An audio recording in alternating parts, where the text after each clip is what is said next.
kõik on nii elavaks muutumas. Loodus ärkab, on ju, ärkab talveunest ja muutub elavaks. Kiitus Jumalale. Kes mäletab, millest me eelmine kord rääkisime? Eelmine laupäev, millest siin juttu oli?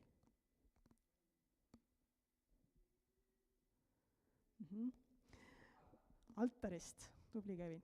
Aitäh sulle, Kevin. Me rääkisime altarist ja sellest, et meil võiks olla omaette selline paik, kus me saame iga päev tulla. See võib olla ükskõik kus, see võib olla su metsas, see võib olla su metsas, jah, su kodus, su töökohal, kas või kuskil metsas, aga see on see koht, kus sa tuled Jumalaga kohtuma ja kus Jumal kohtub sinuga, eks ju. Sellest me rääkisime altarist, mis on paigaks, kus me kohtume Jumalaga ja kus Jumal kohtub meiega. Aga altariga käib veel midagi kaasas. Kes oskab öelda, mis altariga kaasas käib? Ohver, just. Et minu pealkiri täna on elav ohver. Elav ohver. Sest et ohver on altarist lahutamatu osa. Milleks see altar muidu on ju? Nagu pastor Joyce eelmine kord rääkis, siis me näeme ajaloost, et altarid ei olnud mitte ainult Jumala rahval, igal pool oli neid altareid ja sinna altarile oli midagi vaja. Ohvrit oli vaja.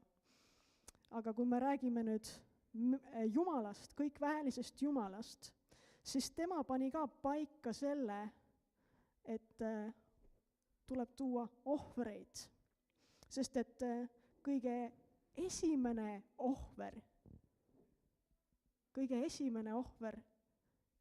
selle tegi ka Jumal tegelikult. Kas sa oskad ära arvata, millest siin jutt käib? Kuidas saab Jumal ohvrit tuua? Ma räägin esimesest ohvrist.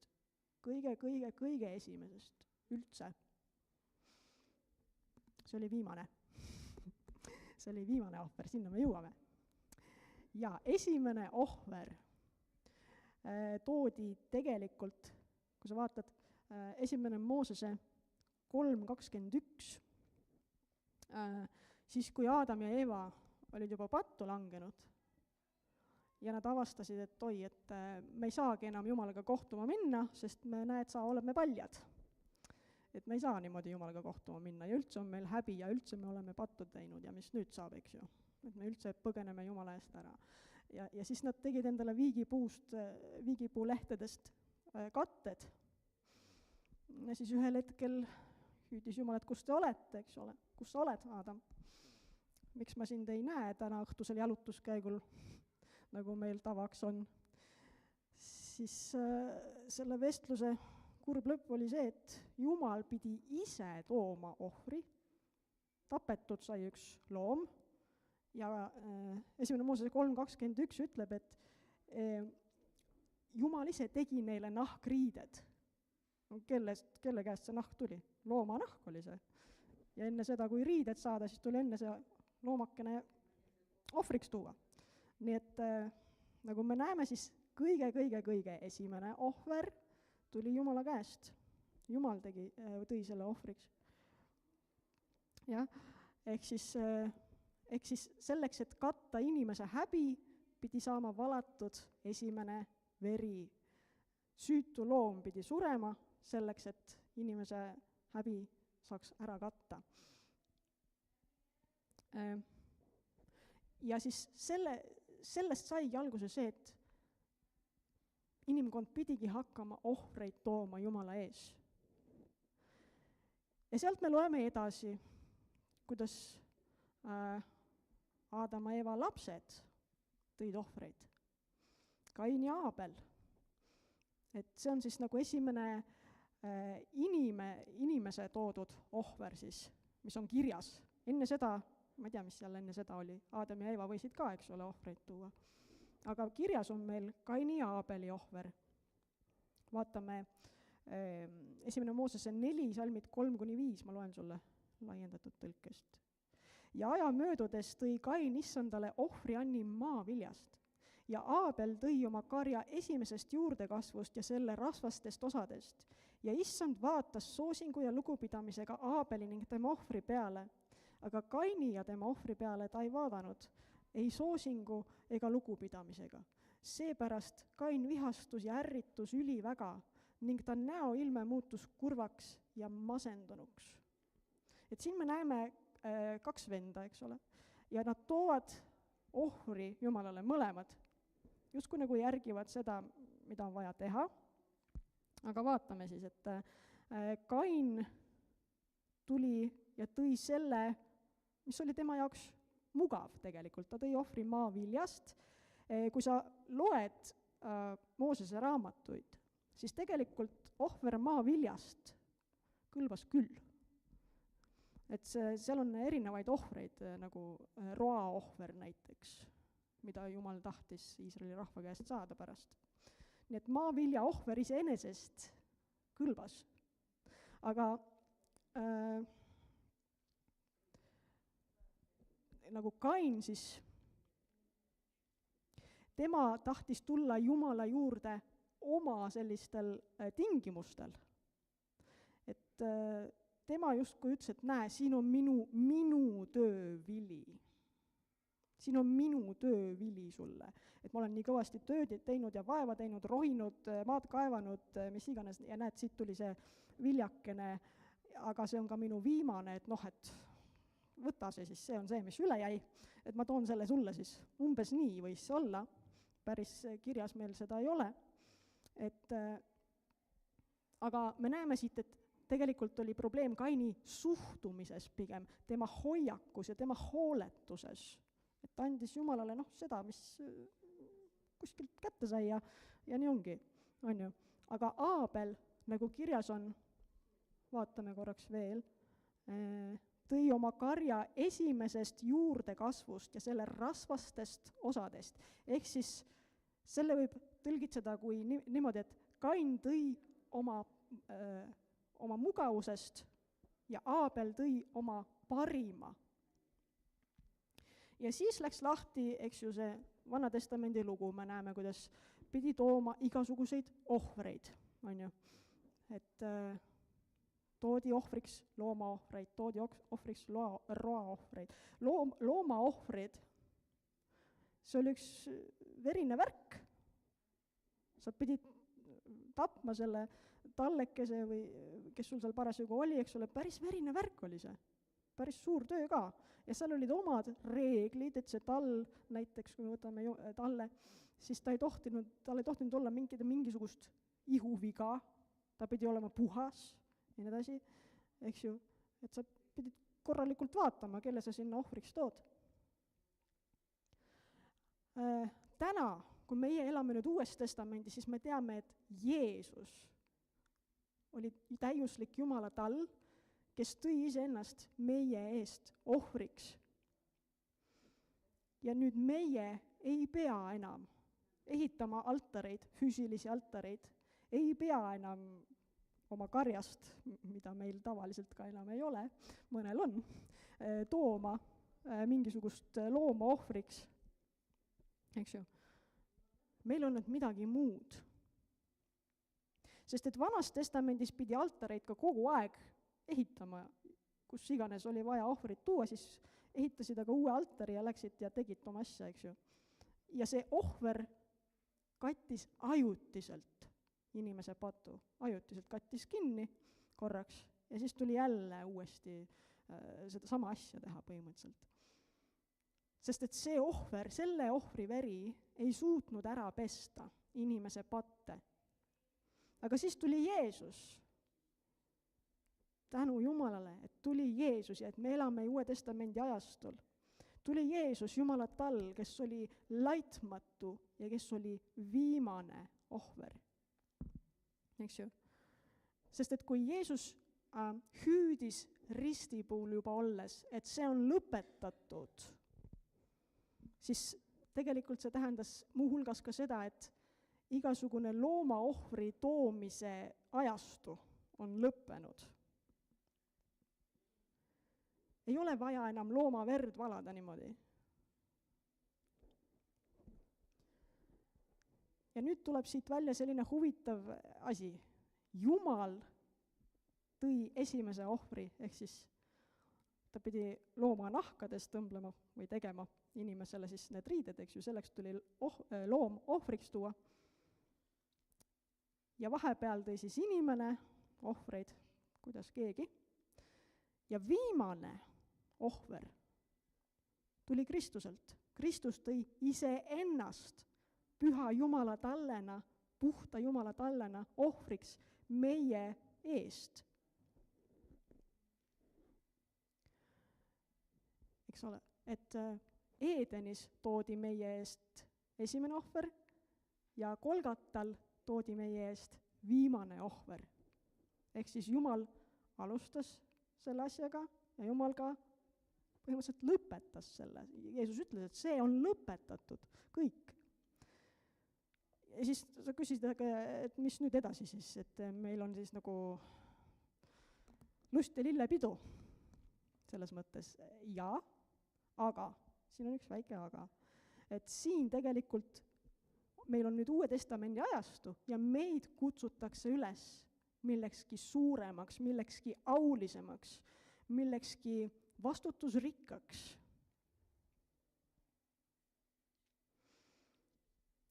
Paulus kirjutab roomlastele 12. peatükis 1. salmis, et meie peame tooma oma ihud elavaks ja pühaks ohvriks Jumala ees. Vaatame roomlastele 12.1, laiendatud tõlge. Sellepärast ma palun teid, vennad, ja anun teid Jumala kõigi halastuste tõttu, et te pühendaksite oma ihud otsustavalt, loovutades kõik oma ihuliikmed ja võimed elavaks ohvriks, mis on püha ehk eraldatud ja pühitsetud ja Jumalale meelepärane. See on teie mõistuspärane, ratsionaalne, intelligentne teenistus ja vaimne Jumala teenistus. Ehk siis Paulus räägib siin millestki väga-väga sügavast.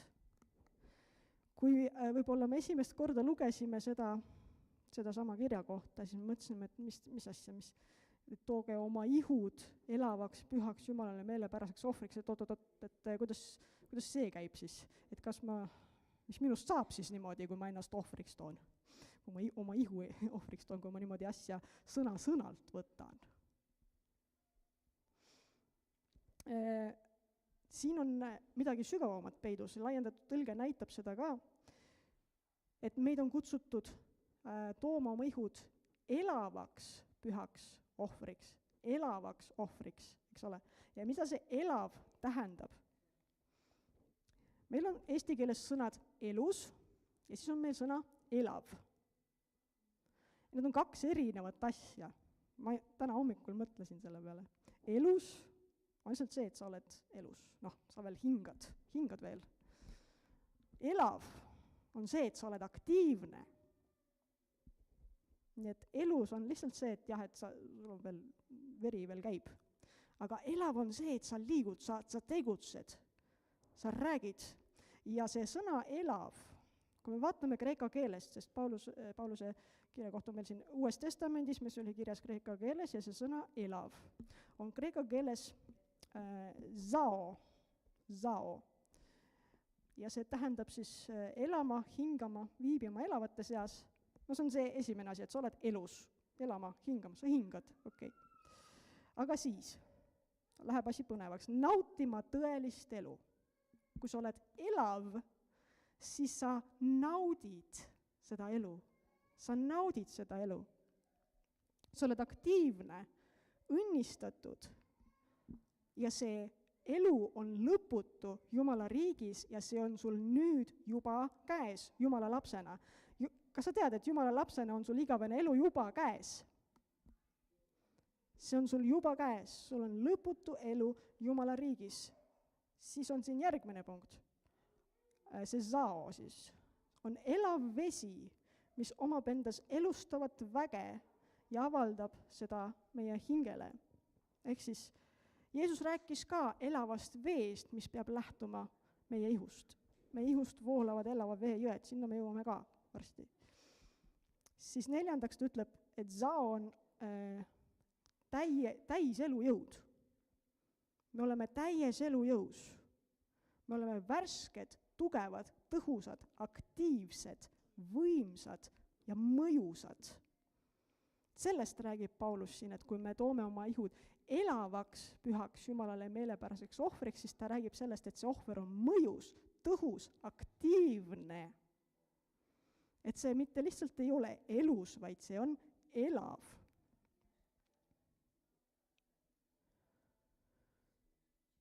Ehk siis, kuna Jeesus oli see viimane ja täiuslik ohver meie eest, siis Jumal ei otsi enam surma altari peal.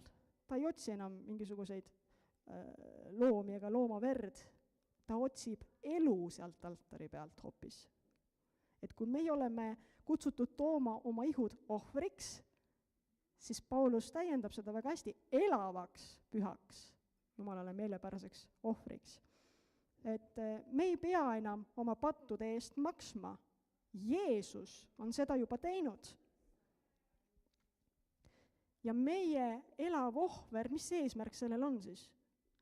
Meie elav ohver on tänutäheks. See on märk meie tänulikkusest Jumalale. Ehk siis me oleme seal altaril mitte selleks, et meid neelaks tuli, vaid selleks, et me saaksime täis püha vaimu. Püha vaim on otse kui tuli, mis meid täidab. Ehk siis me ei ole mõeldud selleks, et me kuskil altari peal maha põleks või ära põleks, vaid selleks, et püha vaimu elav tuli täidaks meid, et me saaksime selles elada. Me räägime elavast ohvrist, eks ole. Ja veel kord, elav ei ole mitte lihtsalt elus, elav on aktiivne. Kui püha vaim täidab meid, siis me oleme aktiivsed pühas vaimus. Ehk siis meie mõistlik Jumala teenistus on see, et me anname Jumalale oma elud kõige täiega. Et me anname meelevalla oma elu üle Jumalale, sest et esimene ohver ja viimane ohver on juba olnud. Meie oleme nüüd see elav ohver. See on midagi muud, see on midagi sügavamat, eks ju. Sest et meie kui elav ohver oleme kutsutud olema siis aktiivsed, olema õnnistuseks Jumala kuningriigis ja me oleme kutsutud selleks, et olla eraldatud igaviku jaoks ja me juba oleme seda. Me juba elame igavest elu. Jah, see ihu, see skafander, nagu keegi ütles, see on skafander, see laguneb ühel päeval. Aga meie vaim elab igavesti. Meie vaim elab igavesti. Ja siin maa peal elades me peame meeles pidama seda, et meie jõuallikas ei tulene meist endist. Ja nüüd me jõuamegi nende sõnade juurde, mida Jeesus ütles, mida me juba vaatasime korraks. Jeesus ütles Johannese 7:38, kes usub minusse, nagu ütleb kiri, selle ihust voolavad elava vee jõed. Ehk siis, kui me anname oma ihud elavaks, pühaks, Jumalale meelepäraseks ohvriks sellel altaril, oma elu altaril, siis meist peaksid saama püha vaimu kanalid. Meie peame olema need, kellel läbi püha vaim saab tegutseda. Ehk siis see kanal peab olema puhas, selleks, et seal oleks nagu ummistusi, eks ju. Et kui sa santehnikast tead midagi, siis vahest torud ummistuvad. Meie kanal ei tohi ummistuda. Millega siis? Meie enda mingisuguste mõtetega, meie enda arusaamistega, meie enda mõtteviisidega. Ehk siis meie peame olema kogu aeg alistunud pühale vaimule. Sellest on abi, kui me tahame, et see kanal, mille kaudu püha vaim tegutseb, oleks puhas. Et see elav vesi saaks voolata meie kaudu selleks, et taastada, selleks, et värskendada neid, kes on meie ümber. Neid, kes on ise kuival kuskil murtud olekus, meie oleme seal selleks, et see elav vesi, mis voolab meie ihust, see elav vesi muide ei ole meie jaoks mõeldud, see voolab välja meie seest, see on teistele. Nii et ärgem hoidkem seda kinni enda sees, ma ütlen seda endale ka, et see elav vesi peab meie seest välja voolama. Seda ei saa enda sees hoida, muidu muutub see lihtsalt seisvaks tiigiks, mis varsti, vabandage väljenduse pärast, haisema läheb. Elav vesi tahab voolata ja see voolab välja teistele ja ära muretse selle pärast, et see ära lõpeb, see ei lõpe. Sest et püha vaim annab meile seda lakkamatult, kui me oleme temale avatud. Ja kõik seda selleks, et me oleksime vägevad ja mõjusad teha kõike Jumala tahte kohaselt Jumala kuningriigis, jällegi mitte oma enese jõust, vaid Jumala väes. Elav ohver jällegi ei ole lihtsalt selline ohver, mis umbes, et ei ole veel surnud, et kuidagi veel hingitseb seal. Ma lihtsalt kordan seda mõtet. Elav ohver on tegus, aktiivne, tõhus. See on tõhus ohver, see ei ole umbes, et ma hingitsen veel, et ma vaevu hingan veel. See võiks meile kohale jõuda. Me oleme täielikult aktiivsed, voolates üle Jumala enda elust. Jumala enda elu voolab meist välja. No ja siis tekkab küsimus mõnel, et ma olen ju selline ekslik inimene, inimesed kõik eksivad, eks ole ju, et kuidas saab minust mingi püha ohver, et nagu võib-olla see, kuidas ma elanud olen, mida ma rääkinud olen, mida ma mõelnud olen, ja termin elav ohver ei käi nagu omavahel kokku päris. Mõni võib niimoodi mõelda. Aga me teame, et Kristus on see, kes suri meie eest. Ja tema täius on see, mis lahendab selle küsimuse ära. Sellele küsimusele on vastuseks Kristuse täius, mitte meie täius ega täiuslikkus. Vaatame Juuda kirjast, salmid 24-25, seal on ainult üks peatükk. Juuda kiri, salmid 24 ja 25, ütleb nii. Nüüd temale, kes on vägev teid hoidma komistamast või libastumast või langemast ning seadma teid veatuna, süütu ja laitmatuna oma kirkuse palge ette, triumfeerivas rõõmus ja hõiskamises, sõnul seletamatu ekstaatilise rõõmuga, ainsale Jumalale meie päästjale Jeesuse Kristuse meie issanda läbi, olgu kirkus, sära, majesteetlikkus, võimus ja valitsus ning vägi ja meelevald enne igat aega ja nüüd ja igavesti kõigi igaviku ajastute lõpuni. Amen. Ehk siis Kristus on see, kes seadis meid juba veatuna, süütu ja laitmatuna oma kirkuse palge ette. Kristuse läbi, ainult Kristuse läbi saame olla see laitmatu, puhas ohver, püha ohver Jumala ees. Eks ju? Sellepärast, et Kristus on selle lunastava töö juba ära teinud. Ta on meid puhastanud, puhtaks pestnud ja esitanud siis meie ihu nagu süütuna, laitmatuna Jumala ees. Kristus on selle töö ära teinud. Okay. Aga siis Paulus ometigi ikkagi ütleb, miks ta ütleb, lausa anub kristlasi, et nemad annaksid oma ihud elavaks ja pühaks, Jumalale meelepäraseks ohvriks. Paulus ikkagi ütleb, et see on ikkagi meie töö, et meie annaksime oma ihud. See on jällegi siis meie valik tuleb välja. Jumal ei sunni kedagi selleks.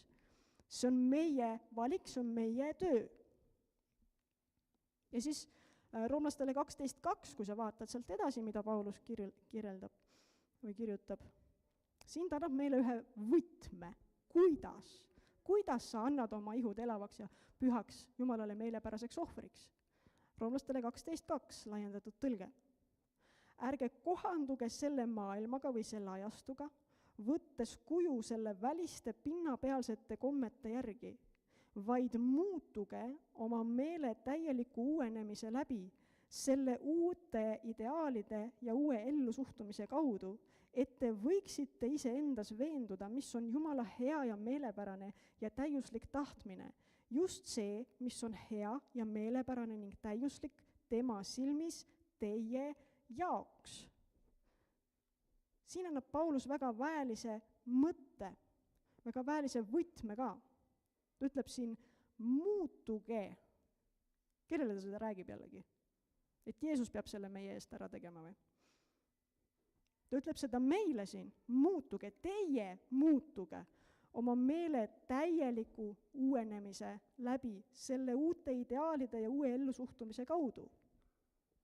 Meie peame muutuma oma meele uuendamise läbi. Sest et et me saame tuua oma ihud elavaks ja pühaks Jumalale meelepäraseks ohvriks, see algab meie meele uuendamisest. Need 2 salmi, Roomlastele 12.1 ja 2, käivad käsi käes. Selleks, et me saaksime uuendada oma meeli, ma ütlen veel kord, on meil vaja tuua oma ihu elavaks pühaks Jumalale meelepäraseks ohvriks. Sellepärast, et meie ihu teatavasti järgib seda, mida ütleb meie mõistus, mida ütlevad meie meeled. Meie ihu kuuletub sellele, mida ütleb meie meel, meie mõistus. Ja sellepärast on meid ka julgustatud niimoodi, et meil oleks Kristuse meel. Meil on vaja Kristuse meelt. Paulus räägib sellest. Kui sa tahad endale kirja panna, siis see on 1. Korintlastele 2.16.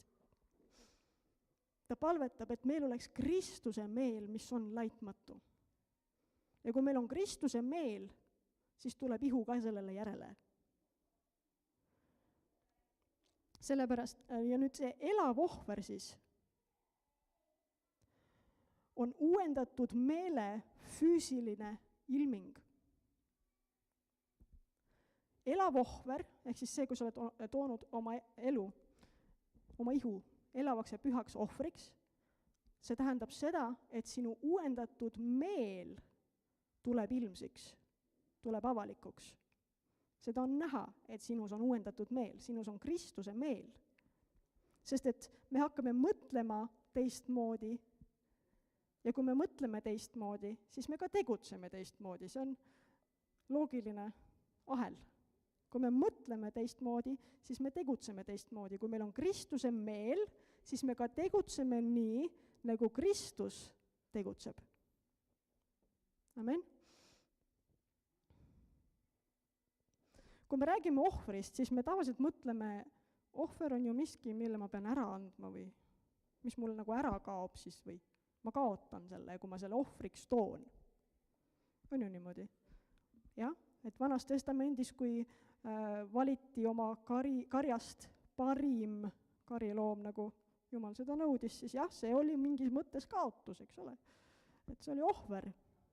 Aga Jumala kuningriigis ei ole altar mitte lõppemise ega kaotamise paik, see on algus, see on alguse paik.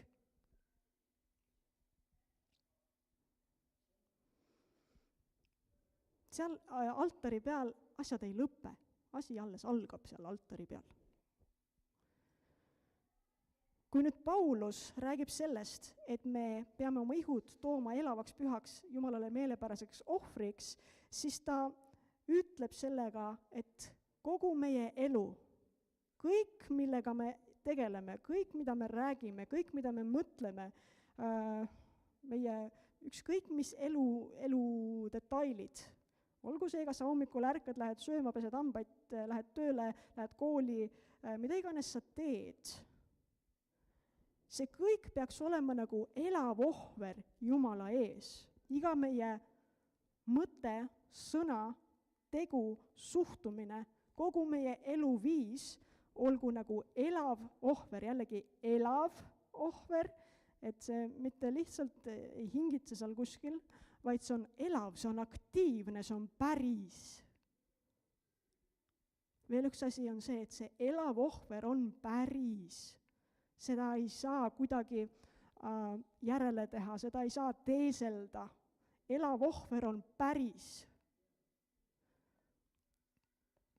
See on päris ka siis, kui sind keegi ei näe.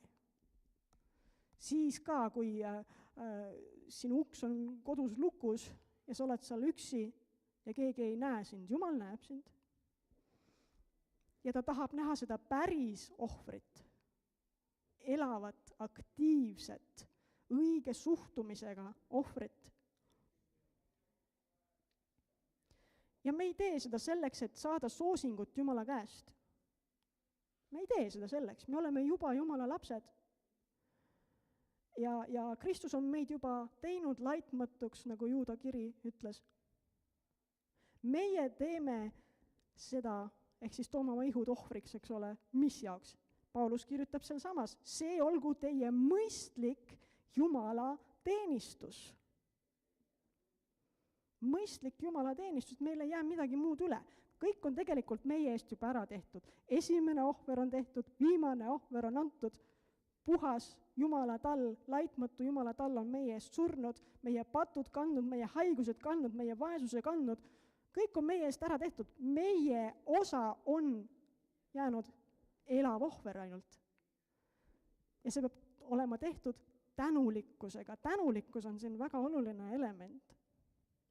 Aga siit tekib küsimus, et kui ohver on elav, ohver on elus ja liigutab ja elab, ja ta teab, et ta on nagu ohver, et asi võib jamaks minna, et mul võib raske olla ju, ohvril ei ole kerge olla, usu mind. Et aga ma saan liigutada, aga äkki ma saan siit altari pealt vaikselt minema roomata või? Siukene kiusatus tekib vahest. Kui sa oled elav ohver ja sa oled seal altari peal, siis sul vahest võib tekkida kiusatus minema roomata, sest sul on see võimalus olemas. Nagu ütles üks selline Ameerika kristlasest doktor Moody, oli tema nimi, 19. sajandil elas. Ta ütles, et elaval ohvril ongi selline tendents, et ta tahab sellelt altarilt minema roomata siis, kui olukorrad kisuvad raskeks. Aga nüüd, kuidas seal altari peal siis püsima jääda? Selle saladus peitubki meie meelte uuendamises. Ega Paulus asjata ei pannud need kahte asja kokku põhimõtteliselt. Et alguses ta kirjutab, et tooge oma ihud elavaks pühaks ohvriks ja kohe sinna järele ta kirjutab, et ärge muganduge selle maailma või selle ajaga, vaid muutuge oma meele uuendamise teel. Need kaks asja käivad koos. Ehk siis meie meele uuendamine, meie uuendatud meeled aitavad meil püsida sellel altaril, et me sealt plehku ei pane. Sest kui meie meeled on Kristusel, siis meie ihul ei jää muud üle, kui me järgime seda ainult, on ju. Et üks asi on ka see, et nagu me teame, siis me oleme vaim, ütleme siis mina olen vaim, mul on hing ja ma elan siin ihus. 3 komponenti, on ju. Nüüd praegu enamjaolt on niimoodi, et me järgime seda, mida meie ihu tahab, me järgime seda, mida meie hing tahab. Aga kui me saame hinge ja vaimu koostöösse, kui me saame nad niimoodi paika, et nad teevad koostööd ja vaim loogiliselt järgib seda, mida Kristus teeb ja mida Kristus tahab ja hing järgneb sellele, siis ihul ei jää muud üle, kui ainult järgida seda, mida vaim ütleb ja teeb. Sest vaim ütleb ja teeb seda, mida Kristus on öelnud ja teinud ja püsib Jumala tahtes. Ehk siis, kui meie meeled on Kristusel, milleks meid korduvalt pühakirjas ka üles kutsutakse, siis meie ihul ei jää muud üle, kui järgida seda. Meie ihul ei jää muud üle. Ja kui meie mõtted saavad filtreeritud Jumala sõnaga, ehk siis meie mõtted voolavad lähtuvalt Jumala sõnast, mitte lähtuvalt sellest, mida see maailm pakub või mida kurat vahepeal sosistab, et nendele sosinatele võid sa ukse kinni panna. Aga kui sinu mõtted on filtreeritud Jumala sõnast läbi, siis meie käed hakkavad tegema Jumala tööd, meie jalad järgnevad Kristusele, kui meie ihu on täielikult alistatud temale. Ja siis võib juba öelda meie kohta, et me oleme zao kreeka keeli, ehk siis elavad, me oleme värsked, me oleme tõhusad ja mõjusad. Vot niimoodi, et kui me paneme siis kokku need 2 salmi, roomlastele 12:1 ja 2, siis me saame päris sellise hea juhise, kuidas see elavaks, pühaks ja Jumalale meelepäraseks ohvriks toomine käib. Nii et mis me siit täna siis välja uurisime, oli see, et Jumal algatas ohverdamise üleüldiselt. Jumal tõi esimese ohvri. Ta kattis Edenis kinni inimese häbi. Jumal tegi algust sellega, nii. Siis oli see periood, kus inimesed pidid tooma ohvreid Jumalale. Aga sealjuures vaatas Jumal pigem inimese südamehoiakut ja tänagi vaatab Jumal meie südamehoiakut. Mitte niivõrd seda, mida me teeme või ei tee, kas või koguduses, aga ta vaatab meie südamehoiakut ja seda, kuidas me seda teeme.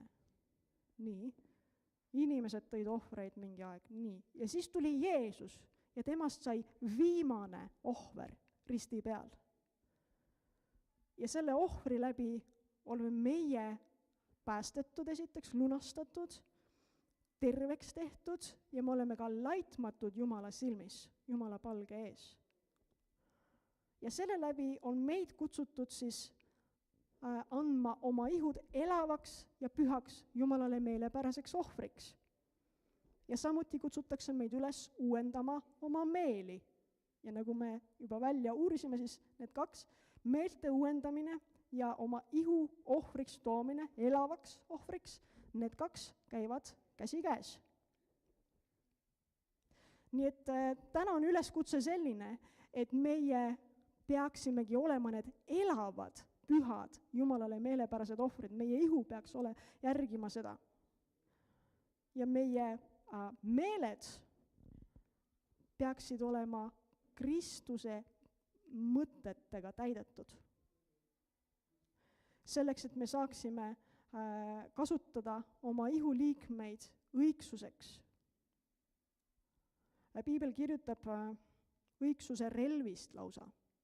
Eestikeelses tõlkes on huvitavalt öeldud, et muudes tõlgetes on lihtsalt ihuliikmed, et me ihuliikmed on nagu õigsuse relviks.